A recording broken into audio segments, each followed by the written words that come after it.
26واں ہوگا.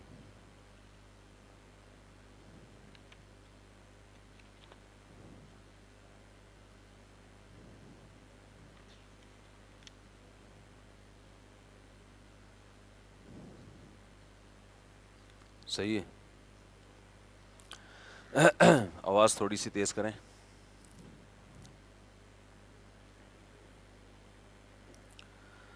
الحمد للہ نحمدہ ونصلی علی رسولہ الکریم.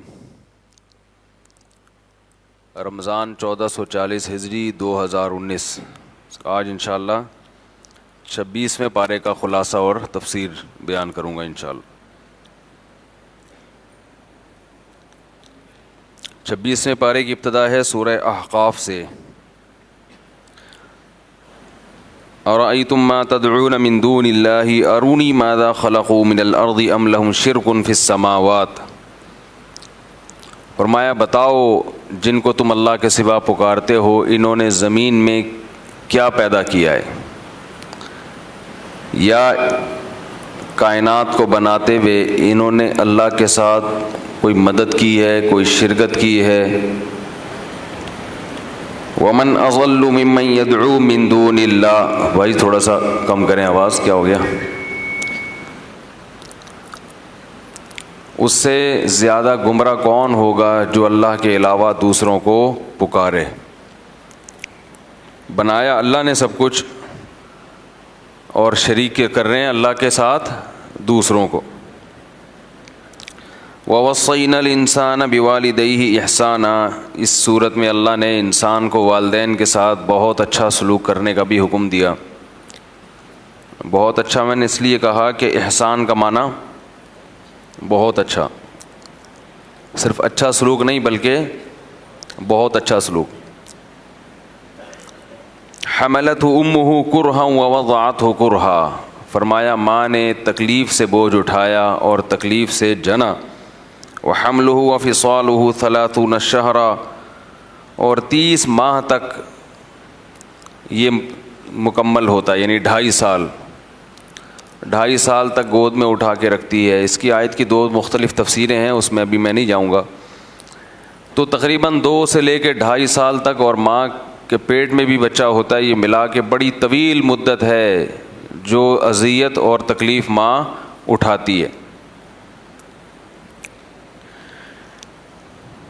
اس صورت میں اللہ نے قوم عاد کا بھی ذکر کیا. اذ انذر قومہ بالاحقاف. ٹیلوں پہ وہ قوم رہا کرتی تھی. ٹیلے ہوتے ہیں نا ریت کے چھوٹے چھوٹے، ایسی جگہوں پہ وہ رہتی تھی. تو حضرت ہود علیہ السلام نے ان کو ڈرایا تو وہ تانا دینے لگے کہ آپ اس لیے آئے ہو کہ آپ ہمارے باپ دادا کے دین سے ہمیں ہٹا دو، تو آپ جو عذاب کا وعدہ کرتے ہو وہ عذاب لے آؤ. فلما رأوه عارضا مستقبل اودیتہم. جب انہوں نے بادلوں کو اپنی طرف آتے ہوئے دیکھا، کہنے لگے یہ تو بادل ہیں جو ہم پر بارش برسائیں گے. اللہ نے کہا یہ وہ عذاب ہے جس کا تم انتظار کر رہے تھے. ریح فیہا عذاب علیم. یہ ہوا ہے جس میں دردناک عذاب ہے. تدمر کل شیء بامر ربها. رب کے حکم سے ہر چیز کو تباہ کر دے گی. تو 7 دن 8 راتیں، 8 راتیں اور 7 دن ان پر وہ ہوا مسلط رہی، اور ایسے پڑے تھے جیسے کھجور کے تنے پڑے ہوئے ہوتے ہیں. ایسا تباہ کیا اللہ نے ان کو. اس صورت کے آخر میں اللہ نے جنات کی ایک جماعت گزر رہی تھی، اس کا بھی تذکرہ کیا ہے. وَإِذْ صَرَفْنَا إِلَيْكَ نَفَرًا مِّنَ الْجِنِّ. جنات کی ایک جماعت گزر رہی تھی کہ انہوں نے آپ صلی اللہ علیہ وسلم کو نماز میں قرآن کی تلاوت کرتے ہوئے پایا تو بڑے حیران ہوئے، اور پورا قرآن انہوں نے سنا، اور پھر اپنی قوم کی طرف جا کے کہنے لگے یا قومنا انا سمعنا کتابا انزل من بعد موسیٰ. اے ہماری قوم، ہم نے ایک کتاب سنی ہے جو موسیٰ علیہ السلام کے بعد نازل کی گئی ہے. مصدقا لما بین یدیہ. اور اس سے پہلے والی کتابوں کی تصدیق کر رہی ہے. تورات کو بھی درست قرار دیتی ہے، انجیل کو بھی، اور حق کی طرف رہنمائی کر رہی ہے. یا قومنا اجیبوا داعی اللہ. اے ہماری قوم، اللہ کی جو پکار، اللہ کی طرف جو دعوت دینے والے ہیں پیغمبر، ان کی دعوت کو قبول کرو. یعنی جنات تبلیغ کر رہے ہیں کس میں؟ بولیں بھائی، جنات میں. تو وہ ان الفاظ سے تبلیغ کر رہے ہیں. وآمنوا بھی، اور ایمان لے آؤ، یغفر لکم من ذنوبکم ویجرکم من عذاب علیم، اللہ تمہارے گناہوں کو معاف کر دے گا اور تمہیں دردناک عذاب سے بچا لے گا. تو یہ جنات کو پہلی دفعہ میں اندازہ ہو گیا کہ یہ قرآن کس کی کتاب ہے؟ اللہ کی کتاب ہے. اتنی عقل اللہ نے جن میں بھی رکھی ہے، تو انسان میں تو عقل اور زیادہ ہوتی ہے. اس کے بعد سورہ قتال ہے جس کا نام سورہ محمد بھی ہے. سورہ قتال میں اللہ نے جہاد کا حکم دیا. فَإِذَا لَقِيتُمُ الَّذِينَ كَفَرُوا فَضَرْبَ الرِّقَابِ، جب میدان جنگ میں کافروں سے ملا کرو، فَضَرْبَ الرِّقَابِ، تو گردنیں مارو. میدان جنگ میں تو پھول لے کے نہیں جاتا نا انسان. کیا خیال ہے بھائی؟ تو جہاد میں اللہ ترغیب دے رہے ہیں کہ جب میدان جہاد میں مقابلہ ہوا کرے، فَضَرْبَ الرِّقَابِ، تو فوکس کس کو کیا کرو؟ اسلام دین فطرت ہے نا، ہر چیز کا ایک موقع ہوتا ہے. اخلاق کا ایک الگ موقع ہے اور لڑائی کا ایک. تو لڑائی میں بہادری دکھانی ہے، اس میں یہ نہیں کرنا کہ محبت، جنگ میں محبت نہیں چلتی. فَضَرْبَ الرِّقَابِ، فرمایا گردنوں کو فوکس کرو، گردنوں کو ڈائریکٹ. حَتَّى إِذَا أَثْخَنْتُمُوهُمْ، جب خوب خون بہا دو طبیعت سے. فَشُدُّوا الْوَثَاقَ، پھر گرفتاریاں شروع کرو. نہیں یاری بات سمجھ، یعنی پہلے ان کا زور تو توڑو، ان کی طاقت تو توڑو، اتنے بندے ان کے مر جائیں کہ زور اور طاقت ان کی ٹوٹ جائے. اس کے بعد پھر دوسرا نمبر کیا ہے؟ پھر گرفتاریاں شروع کرو. فَإِمَّا مَنًّا بَعْدُ وَإِمَّا فِدَاءً، پھر اس کے بعد تمہیں آپشن ہے، احسان کر کے چھوڑ دو یا فدیہ لے کے چھوڑو. وہ بات کے سوچنے کی چیز ہے. ابھی کس کو فوکس کرنا ہے بھائی؟ پہلے گردنوں کو، گردنوں کے بعد گرفتاریوں کو. پھر بیٹھ کے مشورہ کر لینا کیا کرنا ہے. وہ ابھی نندن کو ہیں بھائی، فری میں چھوڑنا ہے چائے پلا کے، یا فدیہ لینا ہے، یا چھوڑنا ہی نہیں ہے. یہ بات کی چیز ہے، سمجھ رہے ہیں؟ اب جہاز آیا اور شروع میں تھوڑی اخلاق سے، پہلے تو مار گراؤ. فضرب الرقاب کا مطلب کیا؟ گردن کو فوکس کرو نا. تو ہماری فوج نے گردن کو فوکس کی، جہاز کی. ٹھیک ہے، پہلے جہاز کی گردن مارو. تو وہ پھر تو وہ لوگ اس کی گردن مارنے لگے تھے، لیکن بچا لیا اللہ نے. حتی تضع الحرب اوزارہا، یہاں تک کہ جنگ اپنے ہتھیار کو ڈال دے اور جنگ ٹھنڈی ہو جائے. ذالک، فرمایا ایسا ہی کرنا ہے. ذالک، ہمارے حضرت جب جہاد کی آیتیں پڑھتے تھے اور یہ آیت پڑھتے نا ذالک، تو اس میں بڑا مزہ آتا تھا حضرت کو. بار بار یہ آیت دہراتے تھے. ذالک، ذالک کا مطلب یہ، یعنی یہ کام تو کرنا ہی کرنا ہے. وَلَوْ يَشَاءُ اللَّهُ لَانتَصَرَ مِنْهُمْ، سوال پیدا ہوتا ہے، اللہ ہم تو تیرے دین کے لیے لڑ رہے ہیں، تو ان سب تکلفات کی کیا ضرورت ہے؟ گردنیں مارو، پھر خوب قتل و غارت ہو، پھر ان کو گرفتاریاں ہوں. تو ویسے ہی آسمان سے فرشتے بھیج دے، کچھ مدد کر دے. تو اللہ نے جواب دیا، وَلَوْ يَشَاءُ اللَّهُ لَانتَصَرَ مِنْهُمْ، اللہ چاہے تو خود ہی انتقام لے لے. وَلَٰكِن لِيَبْلُوَ بَعْضَكُمْ بِبَعْضٍ، لیکن اللہ تمہیں آزماتا ہے ایک دوسرے کے ذریعے. کافروں کو آزماتا ہے کہ وہ اللہ کی مخالفت میں کتنے شیر ہیں، باطل پر کیسے لڑتے ہیں. تو تمہیں بھی تو اللہ آزمائے گا نا کہ تم حق کے لیے کتنا لڑتے ہو. تو تمہیں کچھ کرنا پڑے گا، بیٹھ کے ایسے سب کچھ نہیں ہو جائے گا. مسلمان قوم پیڑے کھانے کے لیے پیدا نہیں ہوئی ہے کہ وہ بیٹھی رہے اور سب کچھ خود بخود ہوتا رہے. والذین قتلوا فی سبیل اللہ، سوال پیدا ہوتا ہے اللہ جب تو نے اتنے احکام دے دیے جنگ کے اندر، گردنیں بھی مارو اور پھر ان کا خوب قتل و غارت ہو، پھر گرفتاریاں ہوں، تو وہ بھی تو ماریں گے. اتنا آسان تھوڑی ہے بھائی. جب ہم ان کی گردن کو فوکس کریں گے تو وہ بھی تو ڈائریکٹ ہماری گردن کو، وہ کچھ چوڑیاں پہن کے تو نہیں آئے نا. تو اللہ یہ تو بڑا مشکل حکم دے دیا تو نے. ابھی تو آپ بڑے خوش ہو رہے تھے بھائی زبردست میدان جنگ ہوگا تو یہ کریں گے.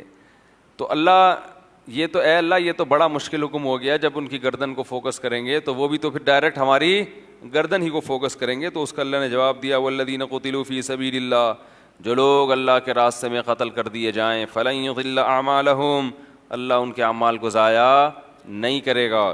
سیہدیہم ویصلح بالہم ویدخلہم الجنۃ عرفہا لہم، اور ان کو ایسی جنت میں داخل کر دے گا جس کا پہلے اللہ تمہیں اس کی پہچان کرا چکا ہے. عرفہا، پہلے سے بتا چکا ہے کیسی جنت ہے، جس کا تذکرہ ہوا تھا نا، وہ والی جنت میں تمہیں داخل کرے گا. یا ایھا الذین آمنوا، اے ایمان والو، ان تنصروا اللہ ینصرکم، اگر تم اللہ کی مدد کرو گے تو اللہ بھی تمہاری مدد کرے گا. اللہ کو اپنا دین اتنا محبوب ہے کہ دین کی مدد کرنا گویا اللہ نے اپنی مدد قرار دے دیا ہے کہ مجھے مدد کی گویا ضرورت ہے تو آؤ میری مدد کرو. یہ صورت میں بہت زیادہ جہاد کا تذکرہ ہے. اللہ نے پھر اس میں جنت کی مثالیں بھی دی ہیں کہ وہ جنت جس کا متقین سے وعدہ کیا جاتا ہے, فیہا انہار من ماء غیر آسن, اس میں ایسے پانی کی نہریں ہوں گی, چشمے ہوں گے جو پانی کبھی خراب نہیں ہوگا. وانہار من لبن, اور نہریں ہوں گی اس میں لبن دودھ کی, لم یتغیر طعمہ, دودھ کے چشمے ہوں گے جن کا ذائقہ کبھی خراب نہیں ہوگا. وانہار من خمر لذۃ للشاربین, اور شراب کی نہریں ہوں گی جو پینے والوں کے لیے لذت کا سامان ہوگا. وانہار من عسل مصفیٰ, صاف ستھرے شہد کی بھی نہریں ہوں گی وہاں پہ. یہ اللہ نے 4 نہریں جنت میں پیدا کی ہیں. وَلَهُمْ فِيهَا مِنْ كُلِّ الثَّمَرَاتِ, ہر قسم کے پھل ہوں گے. وَمَغْفِرَةٌ مِّن رَبِّهِمْ, اور اپنے رب کی مغفرت ہوگی. کمن ہوا خالد فی النار, بھلا ایسا جنت والا کیا اس کے برابر ہو سکتا ہے جو ہمیشہ آگ میں رہے گا. وَسُقُوا مَاءً حَمِيمًا, اور اسے کھولتا ہوا پانی پلایا جائے گا. فَقَطَّعَ أَمْعَاءَهُمْ, جو اس کی آنتوں کو کاٹ ڈالے گا. تو دونوں کے انجام میں کتنا فرق ہے. منافقین کے بارے میں بتایا کہ جب جہاد کی صورت نازل ہوتی ہے نا, جس میں وَيَقُولُ الَّذِينَ آمَنُوا لَوْلَا نُزِلَتْ سُورَةٌ, کہ کہتے ہیں کہ بھئی صورت نازل کیوں نہیں ہو رہی, کوئی اللہ کوئی حکم کیوں نہیں دے رہا.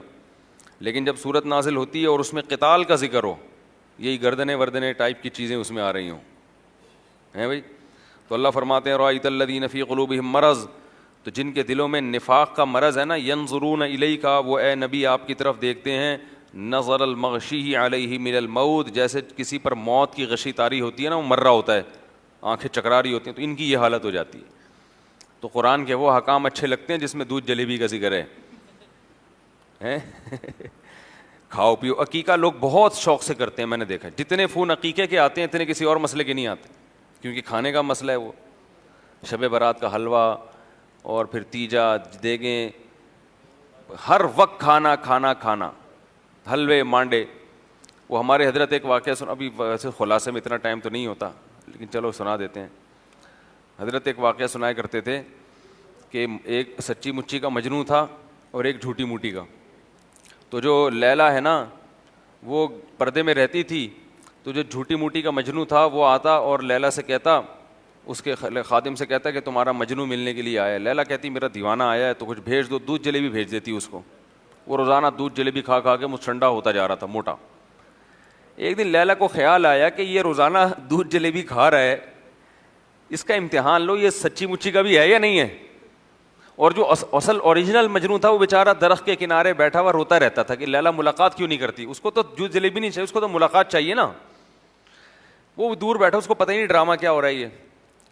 تو ایک دن لیلا نے کیا کیا, خادم کو خالی پیالہ دیا اور کہا کہ مجنوں سے کہنا کہ آج لیلا نے تمہارا خون مانگا ہے, اسے بھر دو اپنے خون سے, رگ کاٹو اور کٹ لگاؤ اور بھر دو اس کو. تو جب اس نے خالی پیالہ دیکھا نا دودھ جلیبی کے بغیر, تو بیچارہ ویسے ہی حیران ہو گیا.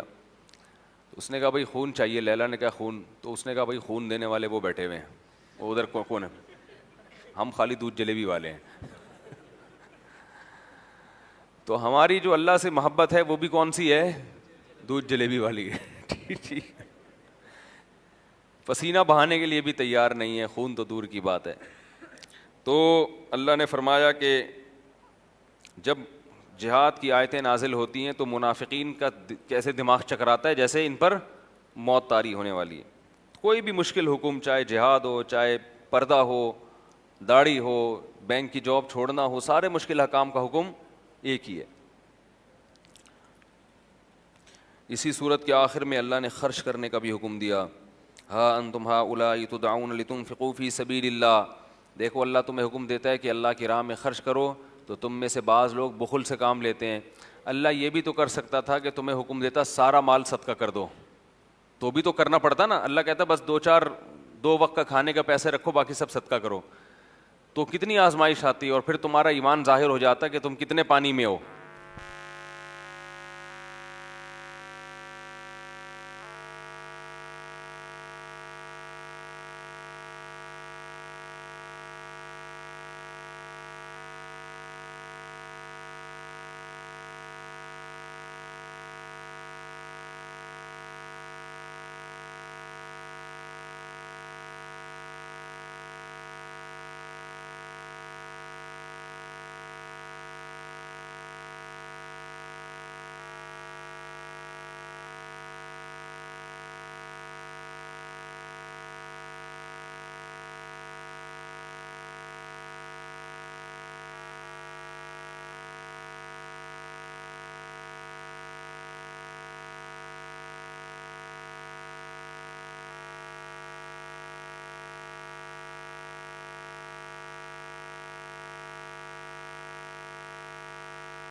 تو اللہ نے فرمایا کہ اگر اللہ چاہتا تو یہ بھی کہہ سکتا تھا کہ سارا مال صدقہ کر دو، لیکن اللہ سارا مال